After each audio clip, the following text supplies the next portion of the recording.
Please just tell me your name and when you were born. I hate to do that. My name is Ann Armstead Williams Lind. I was born August the 12th, 1916. Where were you when Pearl Harbor was attacked? I was up in the country at Rokeby Farm in Virginia, and I had just been out riding, and we came in, and he said, "Miss Ann, the Japs have just attacked Pearl Harbor." I don't believe it. He said, "Yes, they have." America had been very isolationist. The feeling was that America had helped the English in the First World War. Why should we get over there and get involved in the second one and lose all these men and so on? Singapore was attacked at just that time as well. So that was a huge blow for the British. There wasn't any way that the British could carry on the war at all without help. It changed everything. That was a point sort of like 9/11 here. Pearl Harbor is what changed the whole complexion of the American attitude. There wasn't any question then of who would sign up, and everybody would sign up. You wouldn't have sat there and done nothing. Everybody was getting involved in the war. And of course, Churchill had been begging Roosevelt for help, but because of the isolationist feeling, he was having a very hard time. So once Pearl Harbor happened, that made it so much easier for them. I remember asking my oldest brother, my brother Langman, he was head of Freeport Sulphur Company, and he said, "Well, there's no question about it." He said, "Americans will go to work. Americans can make things so quickly and so well that it just won't take them any time at all to get back on track, and then the Germans won't have a chance."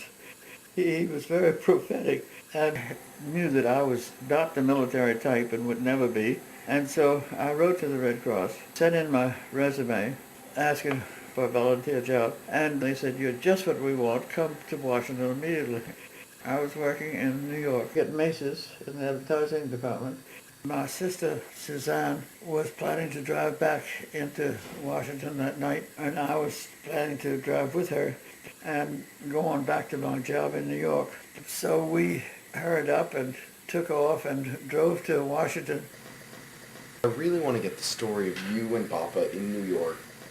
The other day I heard somebody say, "What's the secret of a happy marriage?" You know the answer to that? It's still a secret. When the Japs attacked Singapore, the same time they attacked Pearl Harbor, Alec had been involved with the Navy for a couple of years anyway, and he had been on a minesweeper in the Singapore harbor.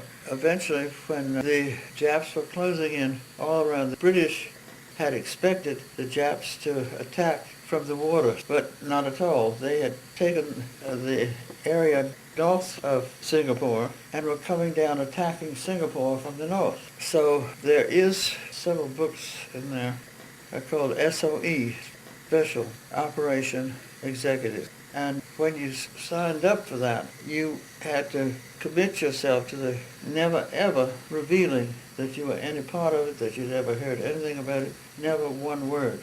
I guess he thought it was lifetime because he never told me. I never knew about it. Colonel Warren, who was a marvelous fellow, he was in the Marines, and he'd been appointed head of the SOE for the Far East. So then Churchill sent him out to Singapore, and he met Alec out there and appointed Alec head of the thing out there under him. So then he and Colonel Warren went in search of isolated British officers who couldn't escape the Japs without help. They were all over the place. They were wondering how to get out of there. And Alec said to Warren, "My father made his hardfish business sailing sailboats from Newfoundland to Oporto. If he could do that with sailboats across the Atlantic, why can't we do that across the Pacific?" And Warren said, "Go ahead, have a try." And so Alec did. So off they went. To their surprise, they sailed through the entire Jap fleet. Alec was handling the boat one day with this other very experienced older fellow, and there were huge waves, and he said to him, "What do you think that is? And he said, I hate to tell you, but it's got to be the Jap fleet. Eventually, when they got to Ceylon, after 38 or 9 days, they'd been eating, I think it was one biscuit a day and a cup of water or something, so they were all very weak. And they saw this big freighter, the Anglo-Canadian. So they just decided to flag this freighter, which they did. And Captain Williams was headed for Bombay, so they all climbed aboard and were all given survivor's leave to the place of their birth. And Alec was born in Oporto, Portugal, so that was his destination. He went by boat, the Duchess of Richmond, to Cape Town. So he went from Cape Town to Halifax via boat. So then he came from Halifax to New York, billeted at the Barbizon Plaza Hotel. So that's where he went. And he got into the elevator, and lo and behold, right beside him was this guy that he recognized. And the guy looked at him and realized that the last time they had seen each other was sitting in a trench in Singapore firing at the Japs. So he said to Alec, do you know anybody in town? And he said, no.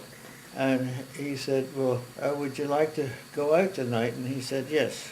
And he said, well, I have a date with a girl who has 3 roommates. Would you like to join us? And he said, sure. So when I came home from work, Francie said, Red has met a fellow that has just arrived in New York as a friend of his, and one of you will have to go out with us because he doesn't know anybody in town. He wants to go out. So I said, I'll have to go out. And so he walks in the door and hands me his hat. In those days, women weren't meant to be useful for anything except for holding hats, I guess. And I was just astounded. So I didn't say anything, I just threw it on the floor. And that surprised him.